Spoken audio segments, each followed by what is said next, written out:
السلام عليكم. بيبدأ الفيلم مع مجموعة من البنات وهم في دار رعاية فيستاس وبيتدربوا على النظافة والطاعة وكل حاجة في ميعاد وبنظام. وبتحلم فيفان وصوفيا هيعملوا ايه لما يكبروا وكل واحدة في بيتها. بيجي وقت العناية بالبشرة والبنات بتتحرك بانتظام وبتكون في كاميرات بتسجل كل حاجة. فيفان بتروح تغسل وشها لكن صوفيا بتخبط فيها وبتوقع علبة الكريم بتاعتها لان نظرها ضعيف مش بتشوفها. صاحبتها فيفان بتجيبها لها ولما بيجي دورها بتتأخر والإنذار بيشتغل وكلهم بيحطوا راسهم في الحيط وبيسكتوا. وبيدخل الحراس وتقول لهم ان هي نظيفة وغسلت وشها لكن بياخدوها غصب عنها. وبعد ما بيكبروا بيكونوا قاعدين قدام تلفزيون بيتفرجوا على فيديو ان البنت النظيفة بتكون فايقة على طول ورشيقة ومتزنة والتلفزيون بيقعد يقطع وبيبدأوا يتكلموا مع بعض. فيفيان بتقول لهم طالما الجرس لسه مرنش يبقى تفضلوا ساكتين. ولما بيروحوا يناموا فيفيان بتفك مسمار من السرير بتاعها وبيكون وراها مكتوب عدد الايام اللي قضتها في الاكاديمية. وتاني يوم بيكون في اجتماع مع السيدة بريكسل اللي بتقول لهم انهم وصلوا للمستوى 16 وده اخر مستوى في الاكاديمية. وبتعرفهم انهم بعد ما بيخلصوا المستوى هيتم توزيعهم على العائلات اللي هتتبناهم. وبتختار مجموعة من البنات علشان تروح لقاعة روز وبيكون ايفا وفيفيان وريتا بيروحوا القاعة وبيلاقوا بنات تانية هناك. وبتتفاجئ فيفان لما بتلاقي صوفيا صاحبتها في القاعة لكن مش بتتكلم معاها وبيكون واضح انها زعلانة منها وبتدخل على سريرها. بعدها بيروحوا ياخدوا الفيتامينات بتاعتهم وفيفان بتكون زعلانة من صوفيا وايفا بتاخد بالها انهم يعرفوا بعض فبتسيبها وبتروح الحمام. وبتشوف صوفيا واقفة قدام الكاميرا وبتبصلها بطريقة غريبة فبتستخبى جوه الحمام ولما بتخرج بتلاقيها في وشها وبتعتذر لها على اللي حصل لما كانوا في المستوى العاشر. وبيكون في اجتماع فبيجروا عليه وبريكسل بتعرفهم ان ممكن توصل عيلة في اي وقت تتبنى واحدة فيهم وبتقول لهم انها جابت لكل واحدة فستان وانهم ممكن يلبسوها براحتهم بكرة ويكونوا فرحانين جدا البنات. وصوفيا بتروح لفيفان علشان تتكلم معاها في أوضة الغسيل وبتقول لها ما تاخديش حبوب الفيتامينات وقت الغداء. وبتدخل عليهم إيفا وبتاخد فيفان.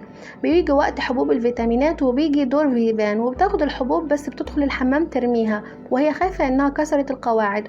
ولما بيجي وقت النوم كل البنات بتنام ما عدا صوفيا وفيفان وبتعرفها ان ده بسبب الحبوب لانها حبوب مخدرة بس لو حد دخل تعمل نفسها نايمة لان الحراس ممكن يدخلوا في اي وقت. وصوفيا بتقول لها ان ده مش من قوانين المكان والحراس مش هيدخلوا لكن بتسمع صوت حد جاي وبيعملوا نفسهم نايمين. بتكون بريكسل معاها الحراس وبتختار بنتين من الموجودين وفيفيان بتكون منهم. بتلاقي نفسها دخلت لمكان غريب وبريكسل بتدخل ومعاها راجل وست عواجيز علشان عايزة تبيع لهم البنات لكنهم بيختاروا اوليفيا وبيرجعوا فيفيان مكانها. بتفوق بعد ما بيمشوا وبتعرف صوفيا انهم بيبيعوهم وصوفيا بتقول لها انهم لازم يهربوا بسرعة بس بيسمعوا صوت فبيرجعوا يناموا. وبريكسل بتدخل تختار صوفيا وبتاخدها وبتمشي وفيفيان بتروح تمشي وراهم وبتسمع بريكسل بتكلم واحد اسمه أليكس وبعدها بتروح علشان تخرج لكن بتلاقي الباب مقفول فبترجع على سريرها. وبيدخل الحارس يرجع صوفيا وبيمشي. وتاني يوم فيفيان بتروح عند الدكتور وبيقول لها انتشرت حمى في القاعات التانية علشان ما تتعديش لازم يطعمها وبيديلها حقنة وبيسألها عن أسئلة عن الجلد وبتعرفه انها عندها قرحة في ظهرها وبيدهنها ليها وبيقول لها تخف بسرعة.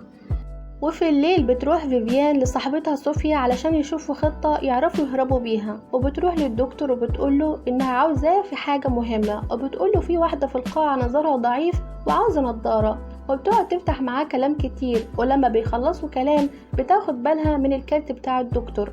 بعدها بيكونوا البنات قاعدين يلعبوا وفجأة واحدة منهم بتقع وتتشنج ولما بترجع ايفا بتقلق منها لانها ما بقتش نظيفة وبتروح البنت تنظف نفسها. وصوفيا بتاخد بالها ان مكان التطعيم بتاع البنت ملتهب وبتروح لفيفيان برضو بتلاقي نفس المكان ملتهب وبتقلق وبتقول لها لازم يهربوا بسرعة. وبتقول لها كمان ان الحارس الاعرج بيدخل في الليل يتحرش بالبنات وبيشتغل الانذار وبيروحوا يسمعوا التلفزيون. بيبدأ التلفزيون يقطع ويقعدوا يتكلموا لكن ايفا بتزعق لهم علشان خاطر يسكتوا. وبعدها بيشتغل التلفزيون تاني لكن بيتغير الفيلم وبتظهر ممثلة اسمها فيفيان وبتعرف ان الدكتور هو اللي غير الفيلم وبتروح تشكر الدكتور وبيعرف انها ما بتاخدش الفيتامينات بتاعتها فبيديلها حقنة فيتامينات مركزة لكن لما بتاخد الحقنة بتحس بدوخة وعينيها بتزغلل. وصوفيا بتروح لها وبتعرفها ان خلاص بقى عندها خطة علشان يهربوا بس هيحتاجوا بطاقة زي اللي مع الحراس لكن فيفيان بيكون لسانها تقيل وشعرها متبهدل وإيفا بتشوفها كده فبتروح تبلغ عنها إنها ما بقتش نظيفة ومهملة وبيعملوا اجتماع وبريكسل بتاخد فيفيان وتمشي وتحطها في سجن عقابا ليها علشان تتعلم الطاعة والالتزام، وبعدها تبقى تخرجها. وبتفضل تترجاها، لكن بريكسل مش بتسمع لها، وبتروح مكتبها تصب كاسين، وبيروح عندها الدكتور وبيقول لها ان أليكس مديرهم عاوز بنات اكتر في الدفعة الجديدة، لكن بريكسل بترفض وبتقوله انها عاوزة تبطل الشغل ده.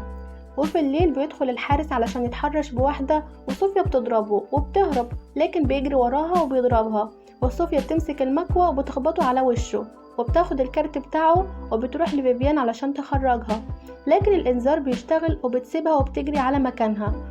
وبريكسل بتعمل لهم اجتماع وبتسألهم مين خد بطاقة الحارس، لانهم فتشوا صوفيا وملقوش معاها حاجة، لكن محدش بيرد، والدكتور بيهددهم انه يعاقبهم واحدة واحدة. وبريكسل بتديلهم الحبوب بنفسها علشان تتأكد انهم بلعوها، وفيفيان بتجرح نفسها علشان ما تنامش، وبتدور على البطاقة وبتلاقيها تحت مخدتها، وبتمشي وهي دايخة وبتروح العيادة وبتلاقي بريكسل قاعدة هناك، وبتسألها عن صوفيا وبتقولها انها في الدور الارضي بتتعاقب، وانها مش عاوزة تأذي حد لانها تمشي قريب. بتقوم تديلها حقنة مخدرة، لكن فيفيان بتضربها وبتديلها هي الحقنة، وبتنزل تحت وبتلاقي صوفيا، وبتفك ايديها وبيلاقوا المكان غريب جدا، وبيكتشفوا ان في واحدة صاحبتهم اسمها ريتا مسلوخة ومتشال جلدها كله.